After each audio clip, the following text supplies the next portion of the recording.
Welcome to this fight scene analysis where we will be looking at a fight scene from Gladiator 1.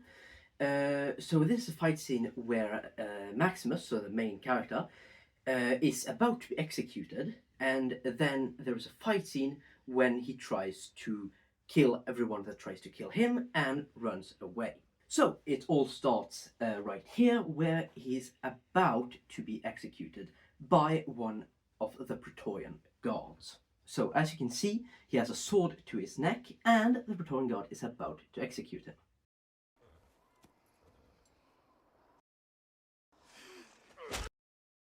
So the Praetorian Guard lifts his sword and Maximus headbutts him with the back of his head. Now, the thing that's strange here is that Maximus is on his knees and the guard is standing. So how does he effectively headbutt him when he's on his knees and the guard is standing? It would be extremely hard, and somehow he would need to stand up a little bit to be able to do it. So it's kind of strange that he's able to do it.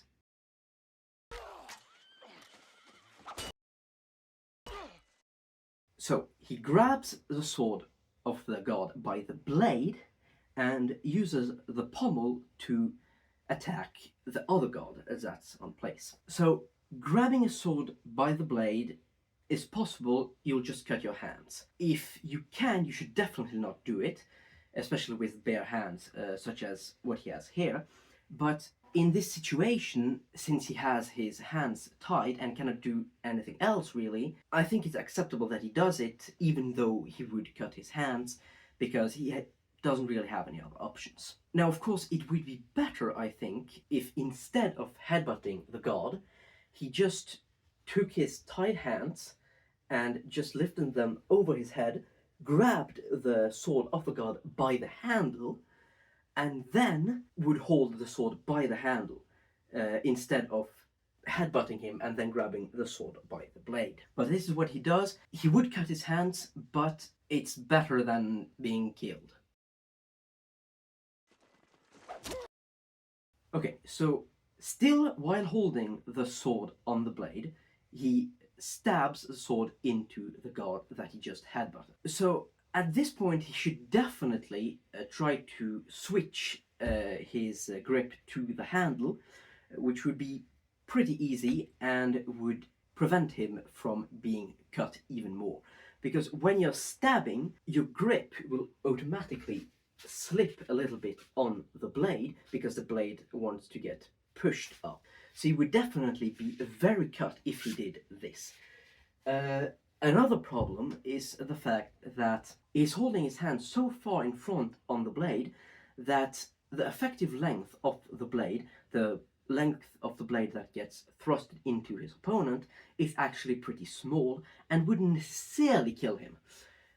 So he basically has this much, like 5 centimeters of blade that actually can be used for thrusting. Where he thrusts, so right above the armor, right here, would not be that dangerous for the guard, and the guard could probably survive it, or at least survive it for long enough to actually be able to react and do something. But now he just kills him instantly. Okay, maybe that could happen, but it's not probable.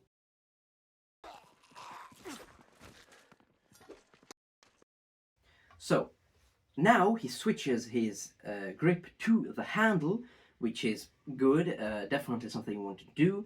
If you have to grab a sword by the blade, you definitely should, as fast as possible, try to switch your grip to the handle, because then you won't be cut. The frost. Sometimes it makes the blade stick. So the guard, the other guard, has his blade stuck inside the scabbard, and Maximus says that it's because of the frost. So they are in a cold environment, there's snow everywhere around, so yes, there could be frost in that area. However, the chances for a blade to get stuck inside the scabbard because of frost are extremely low. You see, historical scabbards are actually quite loose around the blade. It's actually quite normal to have some space in between the actual scabbard and the blade, and this is the case for several reasons. First of all, it's harder to make a scabbard that fits perfectly well around the blade.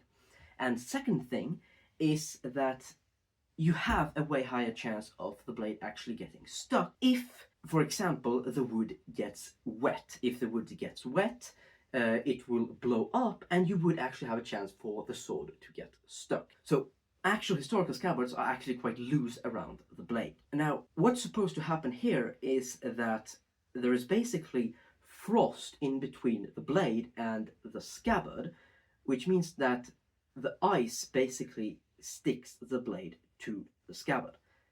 Now, if that was to happen, you would have needed to have water inside touching the sword. So if that was to happen, you would need to have water on your blade or on your scabbard, which would freeze. And of course, no one would ever want to have water inside the scabbards.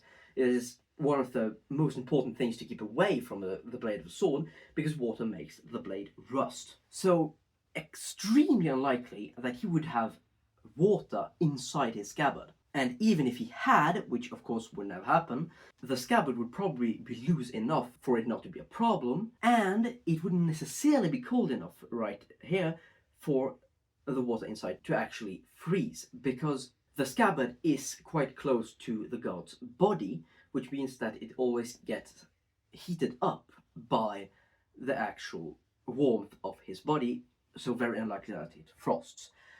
The only reason why frost might make a blade stick inside the scabbard is if he had just oiled his sword, put a lot of oil, put his sword inside the scabbard, and then it would be so cold that the oil actually froze. Now, you do need to reach very low temperatures for the oil to freeze, so it's quite unlikely, and even if the oil froze, it would still be unlikely that the sword would get stuck, because it is not as tight as you might think it is. But anyways, at least I think it's good that they have an excuse for why the god didn't do anything against Maximus while Maximus was killing the other god.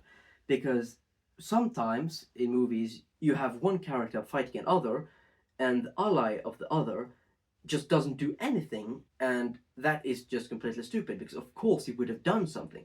Now at least they have an excuse for why he didn't do something, even though the excuse is unrealistic.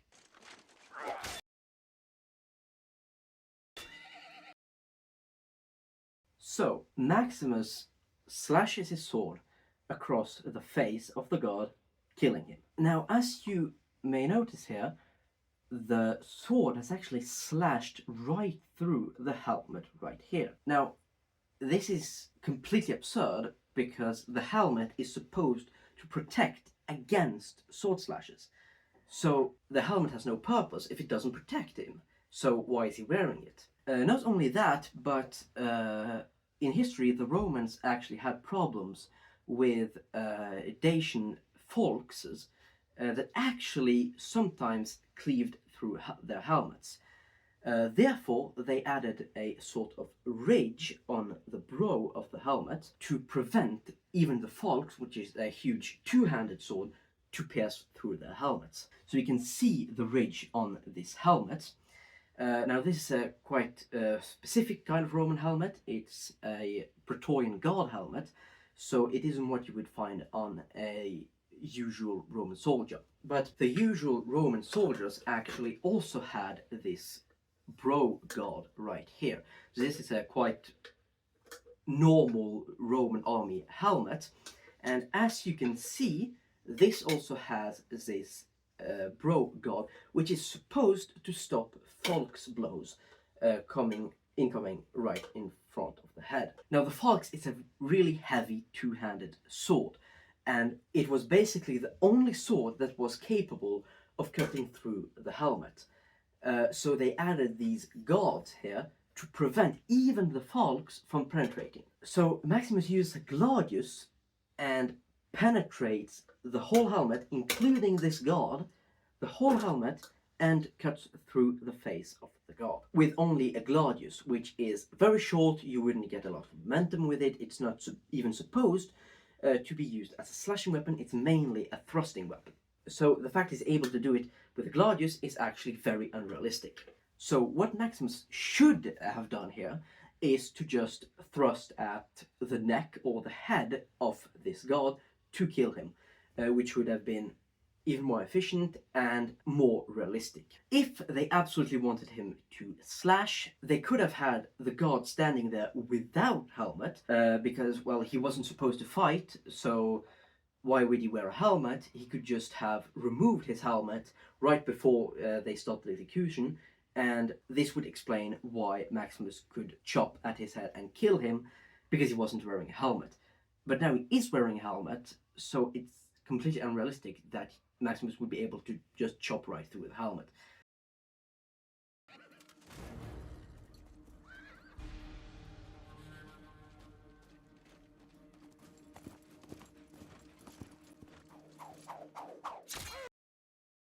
So, a guard comes riding down the path, and Maximus throws his sword at him.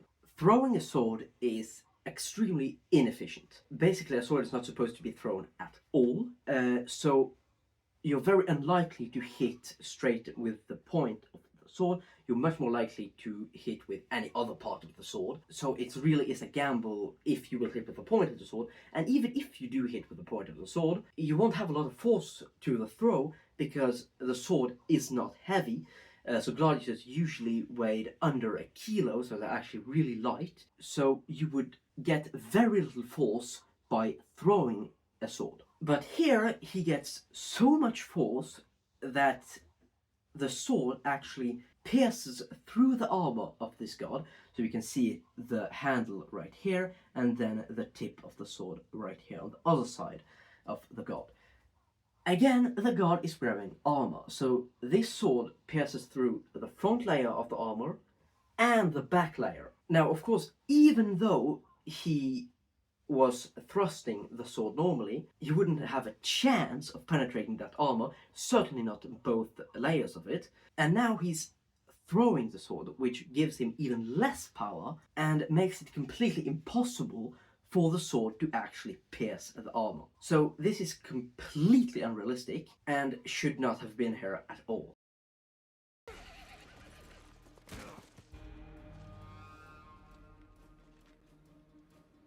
Praetorian!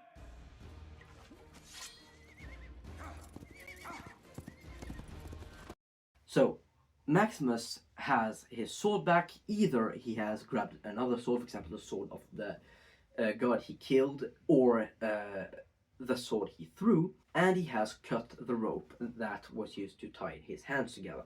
Clearly something you want to do.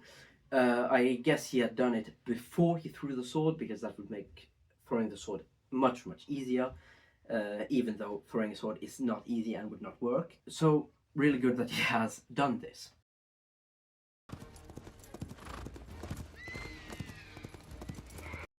So the guard comes riding towards him, and right before he arrives, Maximus goes from one side of the horse to the other side of the horse. Now this is a really good thing to do, because the guard is ready to attack on one side, and when Maximus switches sides, it would be very difficult to him to also switch sides, because he literally has to go from here over to here. So definitely something you want to do. So what Maximus did there was to spin around for some reason. Now spinning around is in 99% of the cases a very bad idea, and it is here too. Very bad idea, no point in doing it. You get more than enough force in a strike just by striking. You do not need to spin around. So really, not really any point in actually spinning around. Not only that, but while he's spinning around, he's also exposing his back, meaning that it's way easier for his opponent to hit him in the head, for example.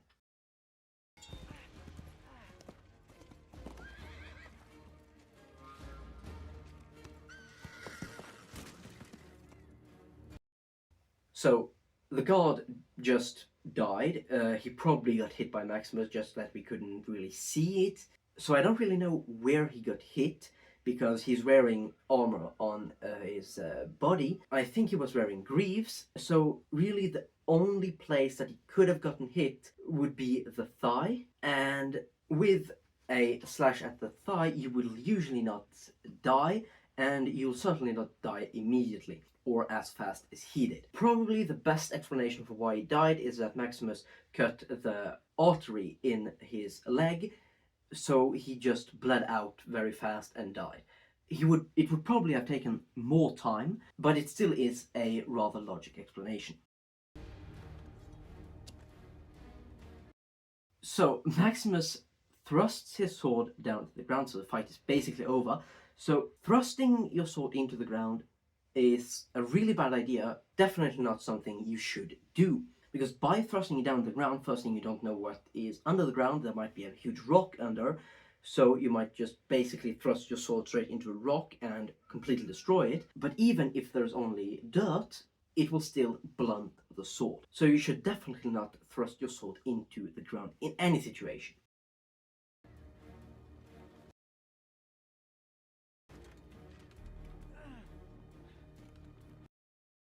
So Maximus has been hit on the shoulder. Now it's quite an unrealistic place to be hit if we look at his armor, because he has a shoulder guard. So for him to be hit on the shoulder, the sword of his opponent would need to get under the shoulder guard and slash on top of his shoulder. Now of course this could happen, but the guard clearly went for a slash, not a thrust, and the only thing that could have gotten under the shoulder guard would have been a thrust. With a slash, there would be no way to actually reach this point of Maximus' body, and it's also a rather weird place to try to hit Maximus, because Maximus is not wearing any helmet, which means that you should definitely just go straight for his head, because that is the most lethal place to get hit, and basically the only place that you can reach where he's not wearing armor. So the place Maximus should have gotten hit, if he was not to die, would have been closer to his neck, so basically on the other side of the shoulder guard, so on top of the neck right here, so that would not have been lethal, but would be realistic regarding his armor. So that was basically the whole fight scene. Now it was pretty unrealistic. Most moves in the whole fight scene would basically not work in reality, or could have been done better. Now this particular fight scene is not really representative of the whole movie, which is pretty good. It's just basically this one fight scene that for some reason is quite bad. Yes, so I hope you enjoyed the video, and I'll see you next time.